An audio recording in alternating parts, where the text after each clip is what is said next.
Why has a single people been hated for more than 2,000 years? It wasn't just Hitler.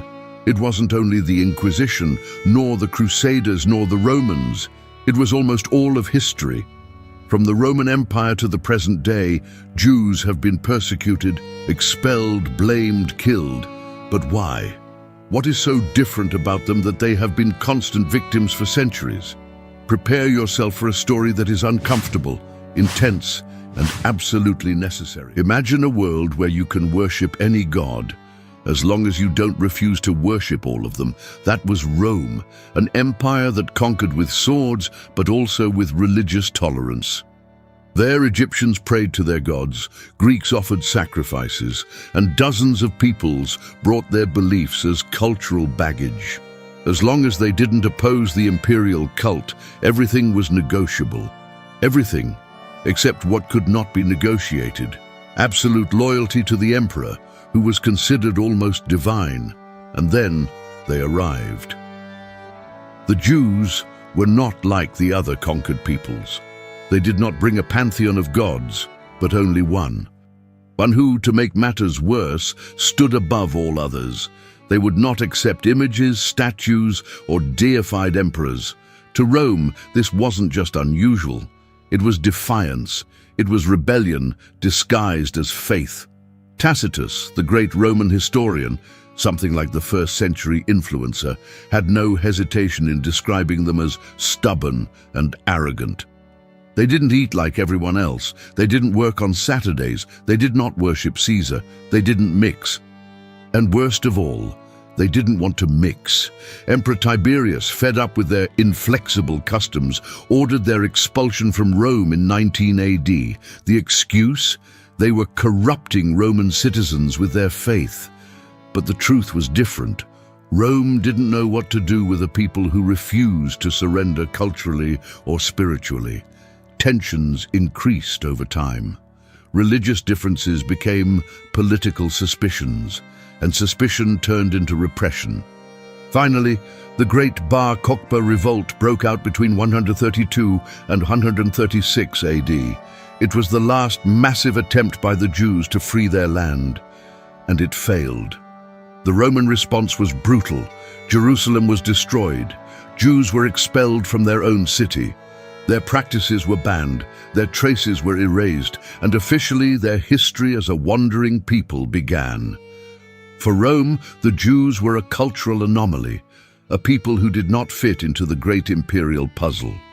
For the Jews, Rome was just another pharaoh trying to break their faith, but the damage had been done. From that moment on, an idea took root that would last for centuries, that the Jews were a people impossible to integrate, a foreign body within the body of the empire. And that was more frightening than any army, because fear of the different, when combined with power, almost always ends in persecution. For centuries, the Jews were seen by the Romans as a people difficult to assimilate. But when Christianity began to spread, an even deeper crack appeared, because the new faith, born from Judaism, soon began to see its parent as its enemy. At first, the followers of Jesus were Jews. They followed the same scriptures, the same traditions, the same festivals. But something changed. For them, Jesus was not just a teacher. He was the Messiah, the Son of God, the Savior, and the Jews did not accept him. From that point on, division became inevitable. A powerful and dangerous doctrine emerged, supersessionism. According to this belief, Christianity was not merely the continuation of Judaism, it replaced it. God no longer had a covenant with the Jews. Now his chosen people was the church. That idea changed everything. The letters of the New Testament, especially those addressed to the Romans, began to be interpreted as direct criticism of the Jewish people. It was said that they were blind to the truth, that they existed only to demonstrate divine grace to other nations. The message became distorted, and resentment grew. It did not take long before Christian leaders began labeling Jews as killers of Christ, St. John Chrysostom, one of the great orators of the Church, called them impious and enemies of God. And his word was not just faith, it carried authority.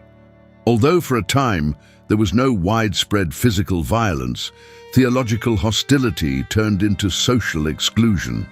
As early as the 2nd century, the Council of Elvira forbade Christians from marrying Jews, or even sitting down to eat with them.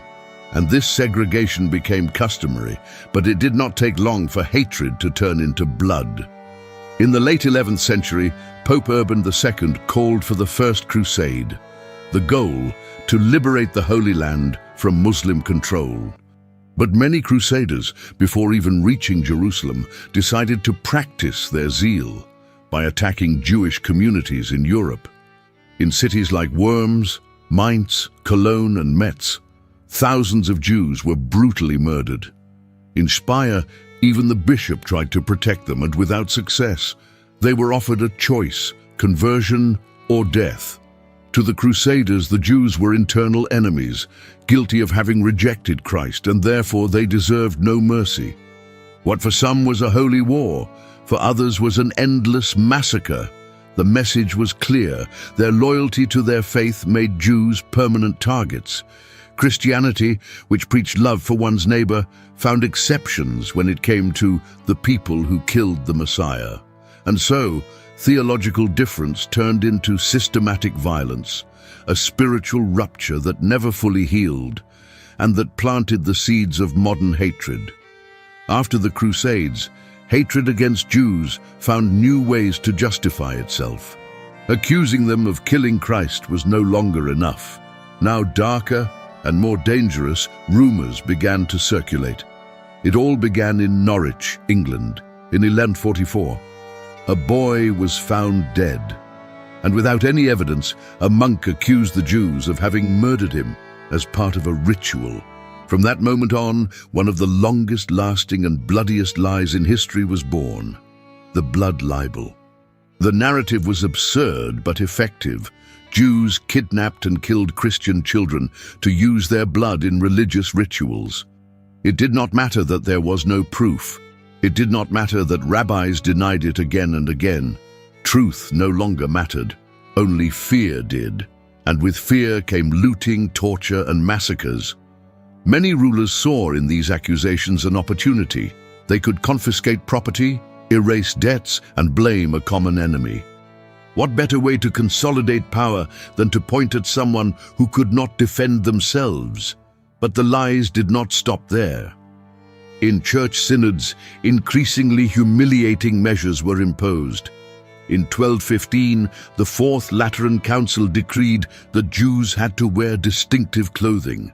That way anyone could identify them and avoid them, or point at them, or attack them. It was a meticulously designed system of exclusion. And if they could not mix freely or work like everyone else, how were they supposed to survive? Here, another key piece of the puzzle appears: money. The church forbade Christians from charging interest on loans, but trade continued to grow. Someone had to fill that gap, and that someone was the Jews, not out of greed, out of necessity. Since they were barred from owning land, joining guilds, or practicing common trades, money lending became one of the few paths left open to them. And that made them even more hated. They became the lenders of Europe, bankers to kings and merchants, and soon the narrative shifted again. Now it was said that Jews were greedy, corrupt, obsessed with gold. The stereotype was complete. Art helped reinforce it. In churches and public squares, grotesque images were carved of Jews suckling from a sow, the infamous Judensau, as a symbol of absolute contempt.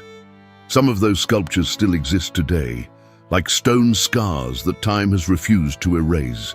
Hatred no longer needed logic. It had history, religion, politics, and now economics as well. Jews were not only considered guilty for what they believed, but also for how they survived. And surviving in that era was almost a crime. The 14th century. Europe is burning with fever. The Black Death sweeps across the continent like a cursed shadow, devouring entire cities. There is no cure, no explanation, only death and terror. In times like these, logic is the first thing to die. Someone spread a rumor. The wells were being poisoned. By whom? By the Jews, they said, because they were not getting sick as often, because they lived in close-knit communities, because they were different, and in many minds, different meant guilty. In 1348, a man named Aimé was brutally tortured until he confessed that under orders from a rabbi, he had contaminated water sources in Venice and Toulouse. That confession, extracted through screams, was enough to light the fuse. What followed was a wave of irrational violence. In Strasbourg, on February 14, 1349, nearly 900 Jews were burned alive in a public square. In Basel, the entire Jewish community was exterminated. In Zurich and Geneva, the pogroms were just as merciless. But the plague did not stop, and as the number of dead increased, so did the thirst for revenge. It did not matter that there was no evidence. It did not matter that Jews were also dying from the plague. For many, the lie had already become sacred truth. And once again, fear turned into an excuse for extermination. According to some estimates, nearly 60% of European Jews died during the plague years, but not from the disease, from the flames. Pope Clement VI himself tried to stop the massacre, issuing papal bulls defending the Jews. But it was like trying to extinguish a wildfire with words. The mob did not want reason. It wanted blood. And even in the midst of horror, there were exceptions. In Milan, for example, the Duke chose to protect the Jews. He knew they were essential to the economy. There, the community survived. But it was a solitary exception, on a continent in flames. The plague did not only kill bodies. It killed consciences, and when it ended, it left behind empty towns and hearts filled with hatred. Anti-Semitism was no longer just prejudice, it was a habit, an automatic reaction, because when an entire society learns to blame the same group, truth stops mattering. The 19th century, Europe vibrates with scientific advances. Progress seems unstoppable. Electricity, locomotives, telescopes, vaccines. But alongside science, pseudoscience emerges. And in that climate, anti-Semitism mutates once again. It is no longer only about religion or economics or fabricated rituals. Now, the argument is biological.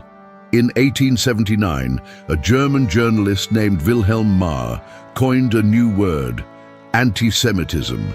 He did so to remove the religious element and transform it into something supposedly rational. The new narrative claimed that Jews were not simply different. They were another race, an inferior one, incompatible with European civilization. Intellectuals like Arthur de Gobineau wrote treatises on the inequality of human races. Eugenics, a distorted and manipulated branch of biology, began to gain influence. It classified peoples according to genetic quality, and you can guess where Jews were placed in that hierarchy. Once again, science was used as a weapon. With these theories came concrete restrictions. Jews were excluded from universities, barred from certain professions, and prevented from marrying non-Jews. In several countries, their opportunities to immigrate were drastically reduced, and all of this was justified by so-called scientific studies. But the hatred did not stop there.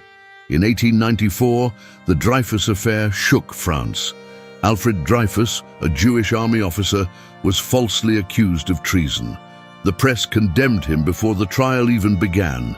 Public opinion demanded his head. Although he was later exonerated, the message had already been sent. Being Jewish was enough to be suspected. That same spirit fueled conspiracy theories that still survive today. One of them was the Protocols of the Elders of Zion. a fraudulent text claiming that Jews had a secret plan to dominate the world. Despite being exposed as a fabrication multiple times, many still believe it. And so, with ink and paper, the ground was prepared for something far worse. Because when racism disguises itself as science, hatred no longer needs justification. It becomes law. It becomes policy. It becomes inevitable. After the First World War, Germany was broken, defeated, humiliated, ruined. In that desperation, millions searched for answers, a culprit, a face for their pain, and one appeared. Adolf Hitler, a frustrated veteran, found in anti-Semitism his most powerful message. He did not invent it, he inherited it and turned it into doctrine. In his worldview, Jews were the root of every evil: economic crisis, moral decay, communism, capitalism, everything.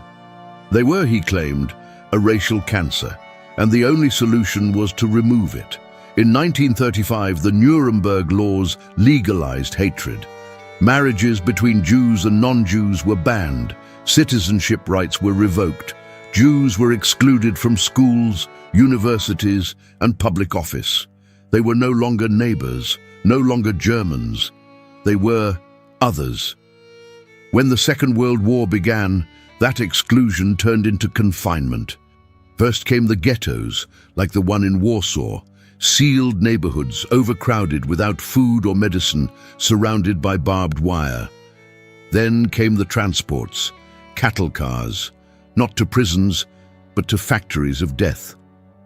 In January 1942, at the Wannsee Conference, high-ranking Nazi officials drafted what they called the final solution to the Jewish question.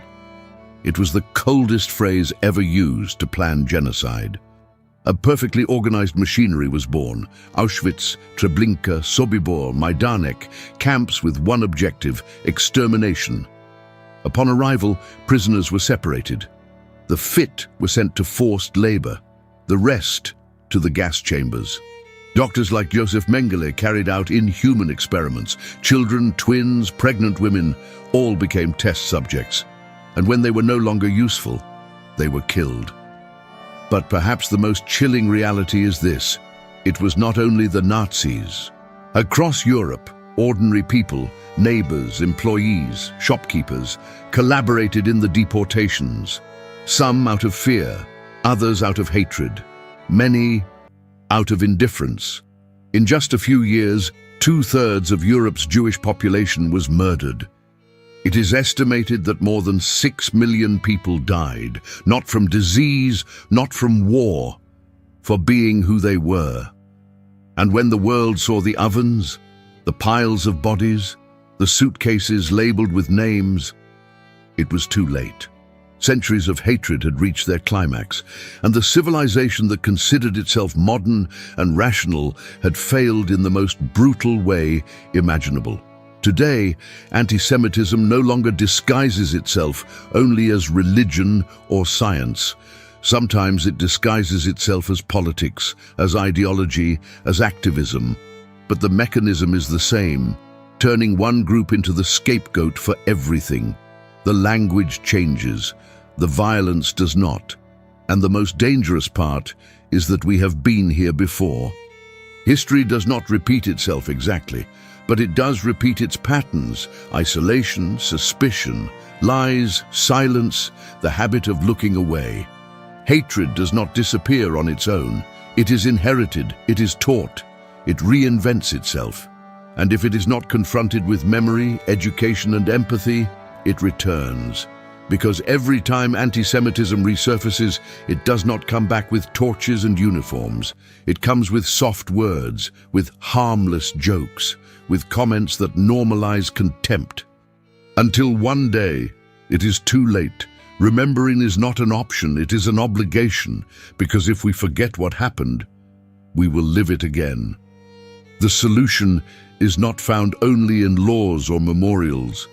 It lies in living memory, in recognizing the warning signs, in educating, in speaking out, in refusing to stay silent when hatred disguises itself as opinion. Remembering is not about looking backward. It is about preventing the same abyss from opening again. Let it not be only about never again, but about not even once again.